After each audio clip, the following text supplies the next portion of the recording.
et nous allons tout de suite partir en direction de Madame Nadège Montout. Je ne sais pas si Madame Montout est déjà au téléphone. Oui, elle est au téléphone. Nadège Montout, bonjour. Oui, éloignez-vous de votre téléviseur parce que l'Arsène n'est pas invité et c'est vous seulement qu'on veut recevoir. Ça va? Ça va? Merci, on vous entend mieux. Alors, la France Insoumise... oui. La France Insoumise est présente en Guadeloupe, c'est vous la porte-parole. Est-ce que vous avez vraiment un poids électoral en Guadeloupe? Oui, alors d'abord bonjour. Donc, bonjour à tous les Guadeloupéens qui nous écoutent. Oui. Il faut savoir que le mouvement est implanté donc depuis 2017. Oui. On travaille donc avec donc le mode opératoire, j'ai envie de dire, du mouvement La France Insoumise, mais qu'on adapte à nos réalités locales. Donc on a créé des groupes sur différents secteurs et j'en profite pour saluer donc nos militants insoumis fidèles, notamment mon camarade Michel Tola, donc qui est là depuis le début avec moi. Il est à Port-Louis, il est dans la région de Port-Louis. Oui. Lui, il est basé dans le nord Grande-Terre, oui. Dans la Basse-Terre, le sud Basse-Terre, mais une référence aussi qui s'appelle Yannick Testi. Oui. Et donc, après, on a d'autres groupes qui sont très actifs, notamment à Saint-Paul avec le jeune Jordi Albou, oui. qui fait un travail considérable pour implanter les idées, en fait. Nous, on parle d'implantation d'idées. Bien sûr. On n'est pas dans une logique de parti politique classique. On est vraiment sur une méthode de participation citoyenne, mais de manière réaliste. On veut que les gens soient impliqués, donc on est souvent orienté vers les associations d'usagers, vers les syndicats, simplement syndicats de travailleurs. Donc on relaie les revendications de ce corps social, ces corps sociaux qui ne sont pas forcément représentés au niveau politique.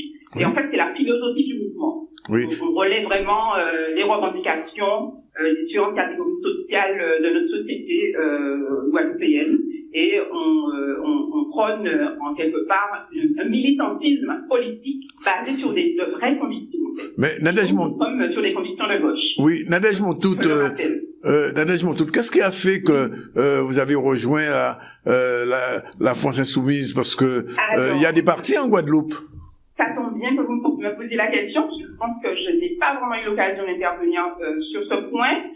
Donc, je précise que je suis militante syndicale. Au départ, donc, oui. Justement, au départ, je suis militante syndicale. Et en fait, la France Insoumise, quand j'ai vérifié le programme, ça concordait avec les revendications et l'idéologie qu'on défendait au niveau syndical.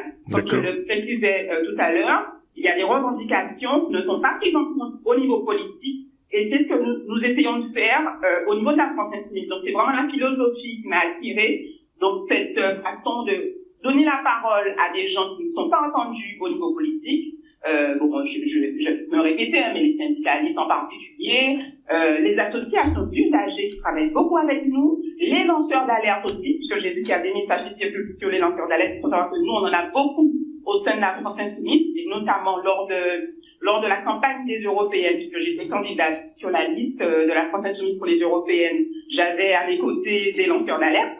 Oui. Et donc, et puis couramment, on travaille avec pas mal d'associations qui dénoncent en particulier la corruption au niveau politique, et notamment Anticorps, qui est représenté depuis peu localement en Guadeloupe. Et nous avons prévu d'organiser au niveau de l'information sur la corruption, ce qui peut s'apparenter à la corruption politique, avec justement Anticorps Guadeloupe bientôt.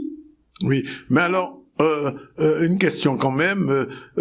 J'ai lu une déclaration que vous faites. Vous disiez au lendemain des résultats, une grande satisfaction. Nous étions à l'œuvre sur le terrain depuis l'an dernier. Nous sommes contents de notre progression au niveau local, notamment par rapport aux législatives. Tout à fait, parce que lorsque nous avons commencé à porter le programme du mouvement, donc lors de la présidentielle, donc Jean-Luc Mélenchon était le candidat, le porte-parole du mouvement. Oui. Nous arrivions en fait dans la sphère politique, donc il n'y avait rien. On a fait un travail de fond, donc on a implanté un mouvement, mais grâce à vraiment la force de nos convictions.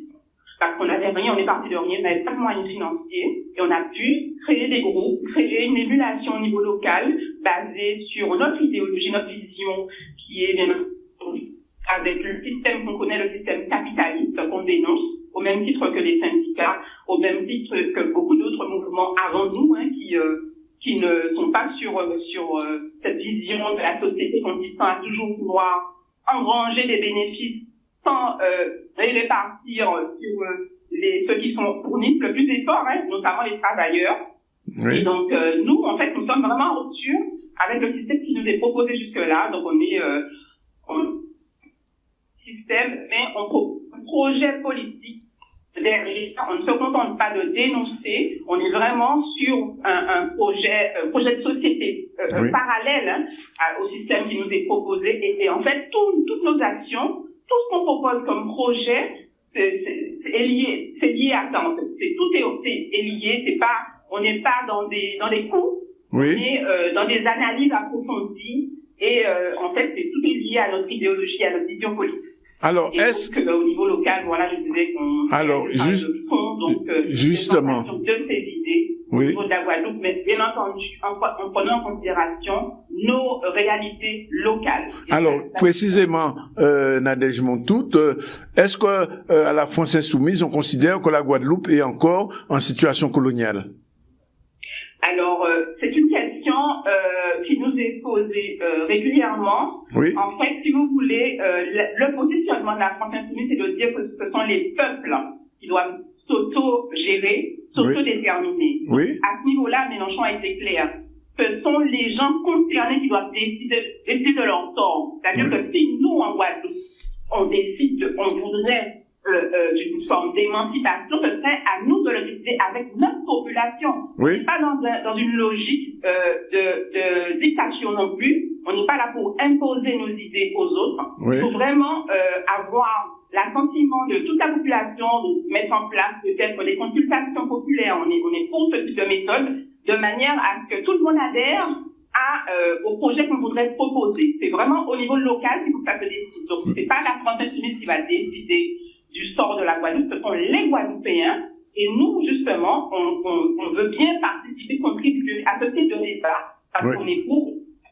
Mais oui, mais est-ce que votre action en tant que porte-parole de la France Insoumise en Guadeloupe, vous allez dans ce sens-là en disant aux Guadeloupéens... On discute régulièrement avec d'autres groupes politiques. On n'est pas non plus repliés sur nous. On échange régulièrement avec des camarades. Moi, je les appelle camarades qui partagent les mêmes valeurs politiques que nous. Par exemple. Soit du Parti communiste, le CIPA. Donc, moi, je suis moi-même membre du CIPA. Donc, on échange régulièrement avec des autonomistes, avec d'autres. On n'a pas la prétention de porter un projet seul. D'accord. On estime qu'il faut consulter largement la population pour qu'il y ait une adhésion et de manière à avancer sur le sujet, parce que ça fait quand même un certain nombre d'années qu'on parle d'évolution, soit au niveau des institutions, soit au niveau des comportements, etc. Donc, ce sont des éléments qui doivent être discutés largement avec d'autres groupes et de préférence des groupes qui partagent notre vision politique. On aura peut-être l'occasion de vous entendre prochainement sur ça. Alors,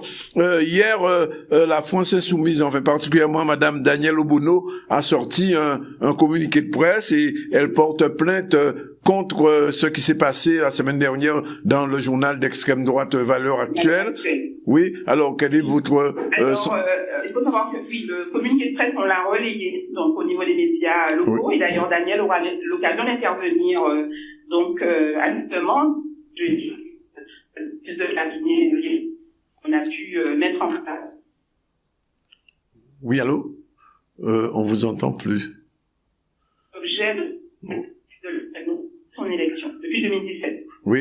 Et il y a même eu une pétition qui a circulé à un moment donné pour demander sa révocation, sa démission du Parlement, enfin de l'Assemblée nationale, alors qu'elle, c'est parce que c'est quelqu'un, si vous voulez, qui rejette le système actuel, donc le système capitaliste, le système de domination qu'on connaît.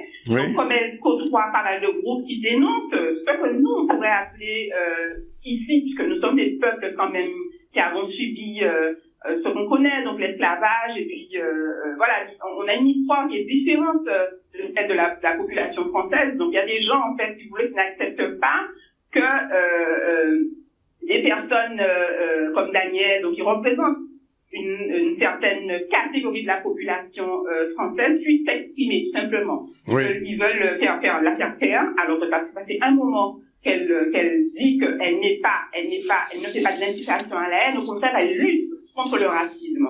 Mais c'est pas accepté par une bonne couche de la population française, malheureusement, et c'est une bataille qu'elle mène. J'étais récemment aux Amphis du mouvement, lors de la rentrée politique du mouvement, donc à Valence, et il y a eu un débat justement sur le racisme, comment combattre le racisme, et sur les différents procédés qui sont proposés par différents mouvements. Il y en a beaucoup qui militent au niveau national sur ce sujet. Et c'est vrai que Danielle Obono, elle fait l'objet d'attaques, mais vraiment, elle ne répond pas parfois, mais de militants de l'extrême droite régulièrement. Et c'est un sujet, si vous voulez, que les gens considèrent comme étant tabou. Ils ne veulent pas qu'on en parle, alors que, voilà, on dit simplement que on aimerait que tous les humains soient considérés de la même manière, que tout le monde soit traité, soit sur le même pied d'égalité au niveau de la société, que tout le monde ait les mêmes chances de réussite. C'est ce qu'on prône au niveau du mouvement, et c'est ce que Daniel défend. Et donc, voilà, il y a malheureusement une couche de la population qui n'accepte pas qu'on veuille revendiquer cette appartenance en quelque part à une forme, comment dire, à une grande population, au monde humain, quoi, à l'univers humaniste, en quelque part. Bon, je ne trouve pas le mot précis, mais en tout cas, il y en a qui n'acceptent pas les thèses qui sont défendues et les combats que Daniel pouvoir lutter contre ces inégalités qui malheureusement touchent une catégorie de la population, et ça, il y en a qui veulent pas l'entendre. Et Daniel, elle continue de lutter contre ça, et on l'encourage, on la soutient. Et à chaque fois qu'on a l'occasion, nous aussi, de participer, de contribuer, eh ben, on envoie des éléments pour qu'elle puisse aussi relayer ce que nous on vit au niveau local, au niveau de la Guadeloupe, au niveau de la Martinique, et puis au niveau des autres départements d'outre-mer. Un dernier mot, et on va se quitter là-dessus. Le gouvernement français vient de lancer un grand plan de relance pour la France, mais aussi pour les colonies, puisque il y a une partie, je crois qu'il y a 50 millions qui est destinée à nos différents territoires. Est-ce que vous avez déjà une opinion sur ce plan de relance? Oui, à chaque fois qu'il y a des annonces du gouvernement, nous on est actifs, donc on réagit. Et il y a un communiqué qui vient de sortir de la France Insoumise par rapport à ce plan entre guillemets de relance. Oui. Et on dit que la crise, en fait, elle n'est pas terminée, loin de là. Et on sait que les effets sur l'économie et sur l'emploi sont désastreux. On l'a dit lorsqu'on a présenté récemment un plan économique, donc un plan de déconfinement pour l'aspect économique. Et il faut savoir qu'en ce moment, au moment où nous parlons, la France est en récession, avec une chute de plus de 13% de son PIB. Oui. Donc c'était un moment vraiment grave. Et ce qu'on dit, c'est que il faut éviter que ce qu'on a vécu pendant la crise qu'on vient de vivre là se reproduise en tirant des leçons de ce qui n'a pas fonctionné. Et je pourrais vous en parler longuement, puisque je suis professionnelle de santé. Oui. Je travaille dans un établissement public de santé au CHU Guadeloupe précisément. Et donc, nous on dit qu'il faut déjà corriger tout ce qui ne va pas au niveau du système de santé. C'est-à-dire les moyens, donc les lits qui ont été supprimés au niveau des hôpitaux en particulier. Ce sont des plans de coupes budgétaires qui ont été menées, mais de manière vraiment drastique dans les hôpitaux. Donc ça, aujourd'hui, on en paye les conséquences. Donc il n'y a pas de lit en réanimation parce qu'il y a eu des suppressions de lits. Et ça, on n'a pas arrêté de le dénoncer. Oui. On a relayé aussi les revendications syndicales à ce niveau-là. Ensuite, la partie production, on a vu ce que ça a donné au niveau des masques. Hein. Donc ces délocalisations qui sont dues justement à ces pratiques du système capitaliste consistant à dire que quand vous n'êtes pas rentable, on délocalise parce qu'on veut aller chercher la main-d'œuvre moins chère ailleurs. Et tout ça, on en paye des conséquences aussi. On a vu comment c'était compliqué de pouvoir fournir la population en masque quand il a fallu justement protéger, donc mettre en place des protocoles de protection sanitaire. Et donc nous on dit que il faut corriger donc tout ce qui n'a pas fonctionné et ensuite baser la relance sur l'aspect écologique. Ça, c'est un point important de notre programme. Oui. Parce qu'on considère que toutes les catastrophes écologiques qu'on pourrait vivre sont intimement liées à nos comportements et en particulier au comportement de ce système économique capitaliste qui, justement, ne prend pas en considération les ressources et la biodiversité pour pouvoir évoluer, simplement, mais toujours les mêmes règles de fonctionnement basées sur l'engrangement de bénéfices, donc sans prendre en considération l'environnement, sans prendre en considération les aspects naturels, les ressources naturelles de notre notre société, de notre système voilà.